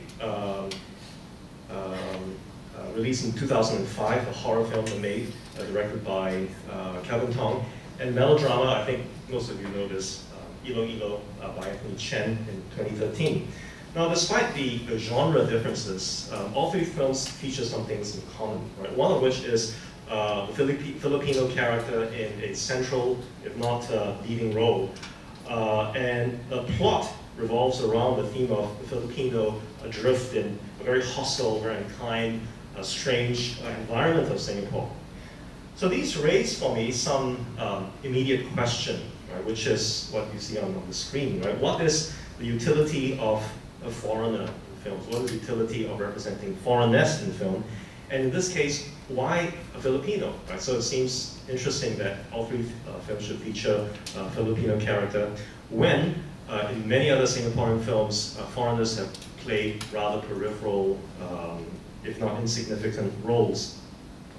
And in order for the foreignness to be accentuated in these films, there is this necessity to subvert the Singaporean environment, so making it strange to varying degrees. So particularly with a horror film like The Maid, which is the best example of subversion, you already have a Singapore which is very dark, highly orientalized, and at the end of the film, we discover the shocking truth that the real baddies in the film are the Singaporean employers of Rosa Di Mano, and they have this secret, and that is they murdered the previous maid, and that the previous maid has sort of returned to haunt the employers, and that Rosa's task in this film is to facilitate some form of karmic retribution. And in a certain sense, Ilo Ilo and Unlucky Plaza aren't really so different. Right? They don't feature horror elements, they don't feature those sort of dark and uncomfortable kinds of settings. But nonetheless, that's set in an environment of Singapore facing very bad economic circumstances. So Ilo Ilo was set in the financial crisis Singapore of the late 1990s. And then as you can sort of sense, watching the trailer of Unlucky Plaza, that we see a Singapore that is so highly materialistic, demonstrating the extreme forms of Singaporean late capitalism. Okay, so I want to say that before I get myself into any further trouble, that I'm not saying that there aren't theoretical positions that already somehow speak to these kinds of themes that you see, right? So on the one hand, we can say that, well, to a certain extent, practically all Singaporean films are socially commentated, right? They're works of social criticism to varying degrees. And so, writers like Kenneth Paul Tan have already spoken about, we see this as resistance, right? That writes against this dominant discourse that Singapore is very nice and pleasant kind of place. Or do we see it in terms of the kind of resistance that operates within certain kinds of theoretical limits? The other possibility is to think about the necessity of these films to appeal to international audiences, right? Or even to make money. So whether it makes money or whether it appeals to international audiences, right, serves as a kind of objective of these films. So in that sense, the certain kinds of themes are very similar, right? So today we've spoken a bit about poverty porn, right? I'm going to bring in a more umbrella term, the fetishization of the abject, right? So basically, films sell because they like to show you people living in squalor, abject conditions, the marginalized, right, the underdogs. And this is very much a kind of a global cinematic vernacular that Olivia Khoo talks about, right? That in order for Singaporean films to be successful, they need to play to those kinds of themes, which she calls a kind of slang image. And the third thing that allows us to think about these films is this notion of appropriation of postmodern cinematic form. So if we're talking about self-subversion in cinema, right, we can say, oh, it happens anywhere. It's not just in Singapore cinema. You can go to Hollywood and it does, to some extent, subvert itself. So the question here is whether or not the kinds of films we're seeing are necessarily appropriations, adaptations of their Western Hollywood counterparts. Okay, so what I want to do is I want to recognize that these frames are indeed useful, right? But these frames also focus on film identity, production, industrial aspects. But if you want to think about these films in the context of Singapore, right, then there is a particular issue that I'm worried about, which is this question of the genealogy of identity, particularly in a space that resists the notion of identity. Right? So Singapore sort of presents itself in these variable forms of being a nation state, a port city, global city, a cosmopolis. None of these are reducible to each other, right? And none of these mutually exclusive or inclusive. So if there are these different incarnations in Singapore, then how then do we understand the function of identity politics, okay? And one additional level of consideration, right, is this notion of the regional, okay? So one striking observation is the fact that the character is Filipino, right? And he's Filipino, the Filipino-ness is not necessarily just a metonym for any foreigner, any generic foreigner in Singapore, right? Because they could employ European, and North American, Australian in these films, but it's not going to work, right? For some reason, the location of the characters of Filipino plays a very distinct role in these films. Okay, so what is it, right? Is it in competition to Singapore's attempt to construct a particular dominant notion of Asia as a region, and what you have alongside all these competing notions of Asia that the Philippines threatens to insert or to compete with. Okay. So the last point that I want to make, right, is that it teases out the issue of foreign as not necessarily being the national other, okay, or the other to the national self, right, but the foreignness as also temporal and also cultural. Okay, so this then brings me to the ideas contained in my paper's title and the epigraph that you might have seen earlier on, right? And I'm kind of glad that Lawrence Chua kind of brought it up, so he sort of, I'm going to piggyback on what he said earlier, so I don't have to say so much, right? But essentially, this is a Freudian concept that was used particularly popularly in the 1990s, and I'm kind of surprised that it's sort of making its return. Which has been translated variably as the uncanny and the unhomely by different individuals. Okay, now there have been some intimations about its use already, right? So you look at some of the previous works on the Maid. Well, I mean, naturally, horror. When we talk about horror, it lends itself very nicely to the use of the Freudian uncanny. And so if you think about works written by Sophia Harvey and Kenneth Tan again, right, the idea of the otherworldly, the world of the ghosts, right, or demons, all these serve as a kind of double for the world that Singapore has unconsciously repressed, right? And in a certain sense, it is a double for the manifestation of the region that Singapore belongs to, and it also constantly seek to disavow. Right? So this is Sophia Harvey talking about how the Maid is an example of Singapore trying to repress or to disavow its tropicality. Okay, so in this sense, the unheimlich or uncanny is it's similar to what Lawrence Chua has already said. Right? It's an uncomfortable feeling, sensation arising from the encounter with the strange and unfamiliar. Now, the discomfort is not because the strange or unfamiliar exists as a distinct entity, right? And this is where the gist of it is, right? It's precisely because it returns us to something previously familiar. So the familiar actually folds back on itself, right? No matter how hard you try to disavow what was once in your past, what was once in your psychic past, it comes back, right, in these more threatening, menacing forms. Okay, so,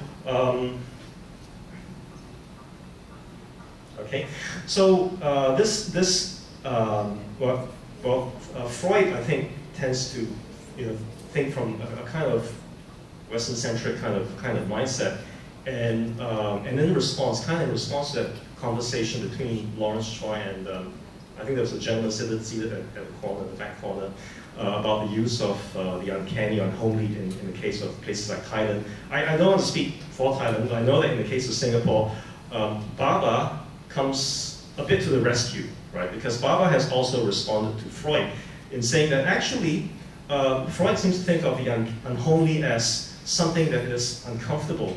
But what do we make of discomfort in a post-colonial context? Because discomfort is actually fundamental and constitutive of the post-colonial experience, right? When you think especially of these notions of displacement, migration, movement, right? So in Baba's essay on, I'm going to get this confused now, The World and the Home, because his title actually plays on writing by Rabindranath Tagore. So it's either the world and the home or the home and the world. But in this particular essay, right, this is basically what he says, that the unhomely is a distinctly post-colonial kind of experience, right?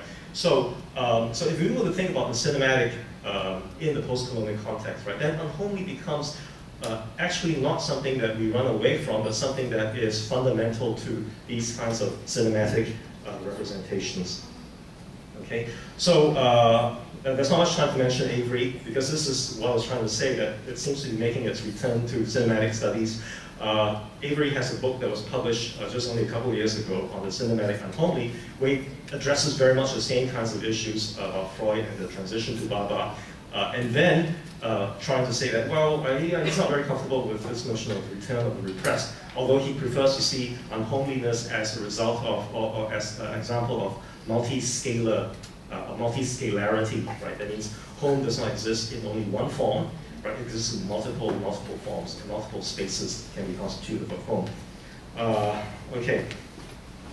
All right, so I hope you see which way I am headed in this discussion, right? That basically we're trying to talk about identity politics in Singapore's case, and that we should bring unholiness into any discussion of how Singapore tries to configure itself in this kind of dominant identity. Okay, so as further supplementation of my analysis, I want to sort of add these as ways of thinking about the three films that I'm interested in, right? And one is that this homely and unhomely are positions that constantly shift backwards and forwards. So what is homely becomes unhomely, what is unhomely becomes homely. And then also move on to talk about how power dynamics are basically implicated in this process of moving between these two different kinds of position, right? And finally, finish off by talking about if it's a film, right? And your subject positioning is never going to be stable, right? If you look at how Freud thinks about characters and viewers relating to the film. Okay, so, okay, I must apologize. I'm not going to talk very much about the main Ilo. I will talk about it talk about them in my paper.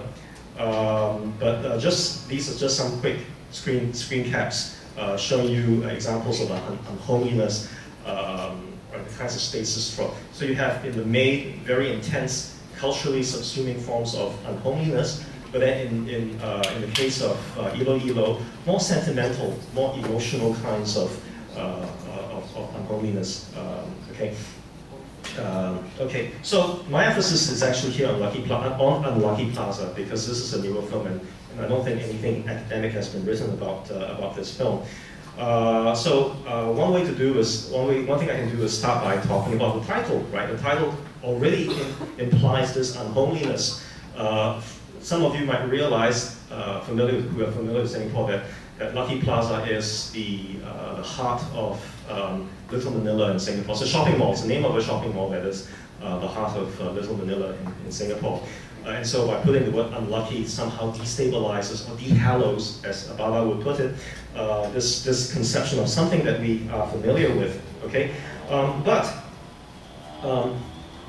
the first aspect to consider, right, is that homeliness in the film begins with patterns of diversity. So that means as you enter the film and as you start establishing your expectations of the film, right, thinking of it in the Singaporean context, what you expect to see in a film like this is already diversity. Diversity constitutes Singapore, right? So the familiar notions of diversity, which includes things like class divisions, right? Contrast between dreams and reality in Singapore, between those who are financially successful and those who are struggling, tensions along ethnic and national lines, right? But because this is a black comedy, then we also expect the other thing to happen, which is the disruption of these kinds of familiar forms of diversity, right? So in this case, the poor becoming victims of the rich actually becoming exposed as being poor.